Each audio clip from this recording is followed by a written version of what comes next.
Sveikinu Jūs atvykusius į vandens pasaulį ir pradedančius mokymosi plaukti programos plaukimo pamokas. Kad šiuose pamokose viskas vyktų sklandžiai, reikia atlikti namų darbus. Šiandieną mes pristatysim namų darbus vaikams, jų tėveliams ir mokytojams. Eikime vandens pažinimo keliu ir saugaus elgesio vandenyje keliu. Mokykimės plaukti saugiai. Gerbiami mokytojai ir mokytojos, labai džiaugiamės, kad Jūs atvažiuojat su savo auklėtiniais pas mus mokytis plaukti ir prašome Jūsų pagalbos, kaip teisingai perteikti informaciją vaikams ir tėvams. Pirmiausiai tai, supažindinkite su mokymo plaukti pamokų turiniu, kad mokysimės plaukti, kas tai yra plaukimas, tai yra gulėjimas ant vandens, kad bus įvairaus gylio vanduo baseine, kad nereikia jo bijoti, kad turite laikytis vidaus baseine tvarkos taisyklių. Ir parodykite, prašau, visus filmukus, kuriuos rasite puslapyje www.mokausiplaukti.lt. Metodinėje medžiagoje yra visa programa parodyti video apie vandens savybes, apie taisyklės ir elgesį. Ir atvažiavę į baseinus, bendraukite su treneriais, domėkitės, kaip vaikams sekasi ir dalyvaukite pamokose. Treneriams labai reikalinga Jūsų pagalba, būnant šalia baseine. Tai yra ir vaikų sudrausminimui, vaikų palydėjimui į tualetus, jeigu reikia. Taip pat, jeigu vaikai yra su specialiais poreikiais, tų vaikų truputėlį didesnė priežiūra. Tikrai treneris nespės greitai visų įsidėmėt vardų, greitai visų vaikų charakterio savybių perteikti. Tai Jūsų buvimas šalia pamokoje baseine tikrai padės treneriams ir Jūsų vaikams greičiau susipažinti su vandeniu ir eiti mokymosi plaukti keliu. Dėl to ir prašome Jūsų į pamokas atsivežti guminės šlepetės, sportinę aprangą ir dalyvauti pamokoje kartu su vaikais. Tėveliams pristatykite pažangą vaikų. Jeigu vaikams kažkas nesiseka, pasiūlykite kreiptis tiesiogiai į trenerius. Perduokite trenerių kontaktus, kad vyktų bendras darbas ir šis darbas teiktų gerus rezultatus. Gerbiami tėveliai, labai prašome vaikus paskatinti mokytis šioje programoje, mokytis plaukti. Tai yra ir jų saugumas, ir Jūsų saugumas. Kad šis procesas vyktų, labai reikia Jūsų pagalbos vaikus pirmiausiai teisingai suruošti jiems krepšelį ir taip pat juos paruošti emocionaliai. Ką tai reiškia? Tai reiškia, kad neprigąsdinkit, o pasakykit, einate mokytis plaukti. Jeigu Jūs patys savo pavyzdžių neparodėte, kas tai yra mokėjimasis plaukti, tai pasitikėkite treneriais ir pasakykite vaikui, kad tikėk treneriu, treneris duoda visus saugius pratimus, tu esi saugus, mes einame plaukti. Nesvarbu, koks gylis baseine yra, bet jis yra saugus tau. Mes mokomės plaukti, o ne vaikščioti dugnu. Ir kartu su vaiku atlikite pratimus pasiruošimo į vandenį. Tai yra vandens atsigėrimas ir jo išspjovimas ir mokymasis kvėpavimo. Dažniausiai didžiausios vaikų klaidos yra, kad jie nemoka kvėpuoti per nosį. Taigi, namuose pabandykite vandens atsigėrimo ir išspjovimo pratimus ir kvėpavimo pratimus. Įkvepiu per burną, iškvepiu per nosį. Pasiemam puodelį, prisipilam vandens, paimam gurkšnį.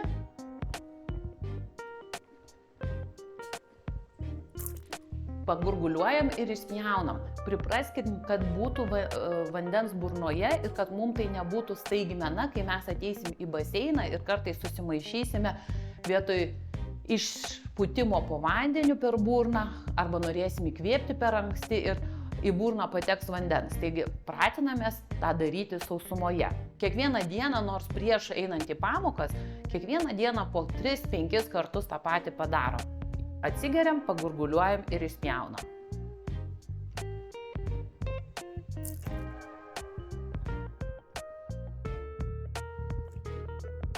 arba tik iš karto gurkšnis, įspjaunam, tam, kad mums susidarytų refleksas, kad aš neryčiau to vandens. Ir taip pat vaikams visą laiką priminkite, kad iš tų pamokų pasiimtų viską, kas įmanoma.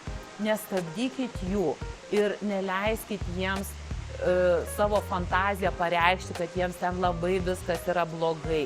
Taip, treneriai garsiau gal kalba, bet tikrai jie nešaukia vien tik tai ant vaikų, jie garsiai kalba, kad vaikai girdėtų. Nes baseine yra tikrai padidintas šurmulys tiek nuo žmonių, tiek nuo vandens.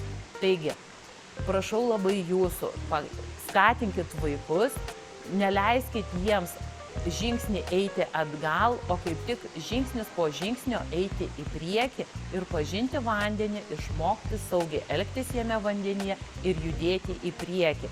Tikrai treneriai yra profesionalūs, darbštus ir stebi jūsų vaikus. Mes be pasinerimo į vandenį, be burbulų išpūtimo tikrai toliau negalėsime judėti į priekį.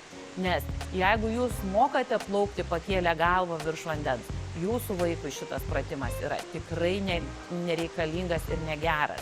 Nes plaukdami iškeltą galvą virš vandens mes traumuojame savo stuburus ir savo raumeninę sistemą netreniruojam, o kaip tik ją aliname ir suteikiame disbalansą savo kūnui. Taigi, leiskite vaikui mokytis geriau, negu jūs galėjote mokytis. Ir nestabdykite jo šio kelio pažinimo. Tikrai plaukimo pamokos yra saugios, treneriai ir baseinai pasiruošę jūsų vaikus priimti, pasitikėkite ir leiskit vaikams judėti. Namų darbas dar vienas vaikams ir tėvams. Pirmiausia, vaikai. Einate mokytis plaukti, tai yra plaukimas kaip ir sporto šaka.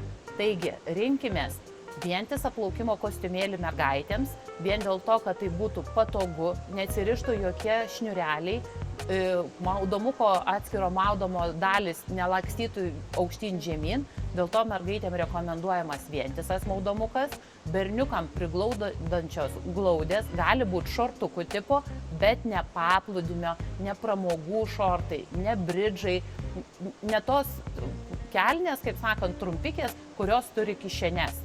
Taigi, tėvelių irgi prašymas.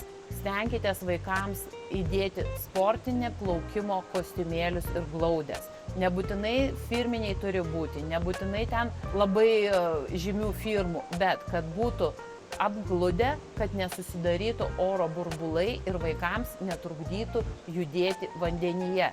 Nes papildomos medžiagos, tos šortų ir glaudžių ir kišenės, vaikams trukdo judėti vandenyje ir jie turi papildomai jėgų įdėti, kad judėtų vandenyje. Taigi padarykime vaikams patogią sportinę plaukimo aprangą ir vaikai, nesirinkite visokiausių žaidybinių akinukų. Taip yra gražu, smagu, bet jie jums tikrai maišo vandenyje. Ir paskui po kiek laiko visi šitie žaislai atsiranda pas mus vandenyje ant dugno arba šiukšlių dėžėje.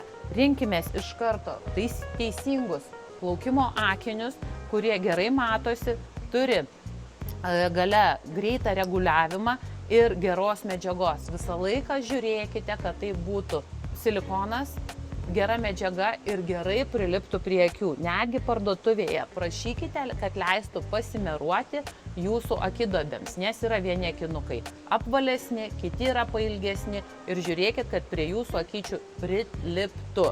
Kas yra priliptų? Nesvarbu, bus truputį nuospaudos po treniruotės, bet jos greitai praeina. Mums svarbu ryškiai ir gerai matyti, kad jūs gerai orientuotumėtės vandenyje. Tokių akinukų plasmasinių, kurie kainuoja ir dažniausiai prekybos centruose būna, jie mums trukdo laiką ir vanduo pastoviai yra akyse, akinukuose ir jūs visą laiką juos taisotės. Tai gal geriau iš pirmo karto susikaupkime, pasimatuokime, išsirinkime savo patogius akinius. Nežiūrėkite į spalvas. Aišku, jos yra svarbios, bet jeigu nerandate akinukų pagal jūsų spalvingumą, tai tikrai nekreipkite dėmesį į spalvą. Žiūrėkite į praktiškumą, kad jūs naudojatės ne vien tik plaukimo pamokose, bet ir kitose baseinuose ar net atviruose vandenyse juos galėtume naudoti. O gal ir po metų ar 2 ateis ar sesė mokintis plaukti, kad tie akinukai, geri akinukai ilgai tarnauja ir tikrai vieni kitiem galime perduoti ir paskolinti ir dovanoti. Gerbiami tėveliai, nedėkit vaikams į mokymo plaukti pamokas kaukių. Jos yra pramogai, bet nemokymusi, nes mum iš karto uždengia nosį ir mes nesimokiname kvėpuoti per nosį. Mes turime išmokti kvėpuoti, įkvėpti per burną, iškvėpti per nosį. Be šito pratimo mes niekur nejudėsime tolyn į priekį. Pramogose, akvaparkuose, jūrose, prašau, naudokite, ką jūs norite. Bet plaukimo pamokose mes turime išmokti taisyklingo kvėpavimo. Kepuraitės turi būti normalaus storio, gerai tampytis. Pažiūrėkite, kad būtų tampri, kokybiška, nes būna, kad labai didelės ir plonos, kurios nepriglunda prie galvos, dėl ko mums reikia, kad kepuraitė prispaustų plaukus. Tam, kad kai vaikai pasineria ir išlenda iš vandens, kad ilgi plaukai nebūtų taip, kaip makaronai kabėtų ant veiduko ir vaikas turi taisytis. Ir kad mes saugotume savo baseinus. Kad plaukas plaukiantis ant vandens paviršiaus labai turi ilgai skęsti žemyn. O ant vandens paviršiaus plaukiodama mes galime plaukdami patys įgerti į vidų ir galime nuo to uždusti. Turiu 2 tokias, kad jos ir gražios, galbūt ir praktiškos jum atrodo, bet kaip plaukimo treneriams tikrai nepraktiškos kepuraitės. Nes kepuraitė, kuri iš vis turi tik tai gumą kraštuose, bet pro ją viskas uždedi vaikui, jinai labai dažnai kilnojasi ir vis galvytė iškrenta.